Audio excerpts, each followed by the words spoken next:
الوصفه ديال اليوم غادي تكون مقيله ديال غامباس بيل بصوص طوماط، كتجي لذيذه بزاف. تبعوا معايا الوصفه. في مقله غادي ندير مطيشه محكوكه مع ضريسات ديال الثومه محكوكين وشويه ديال الربيع قزبر ومعدنوس. غادي نخلطهم ومن بعد غادي نضيف توابل، شويه ديال البزار، شويه ديال السكنجبير، شويه ديال الخرقوم، وشويه ديال التحميره، وشويه ديال الملحه. وغادي نضيف شويه من الطماطم المركزه ولا المعلبه اللي بغيتو. صافي وغادي نغطي على ديك المطيشه ونخليها حتى تطيب مزيان وتنشف من الماء بهذا الشكل هذا.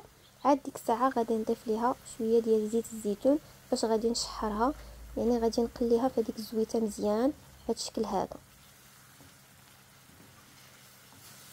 صافي من بعد ما كتكون الصلصه ديال الطماطم واجده كنضيف هذوك لي كروفيت من الفوق لانهم دغيا كيطيبوا، ما كياخذوش الطياب بزاف، دغيا كيوجدوا.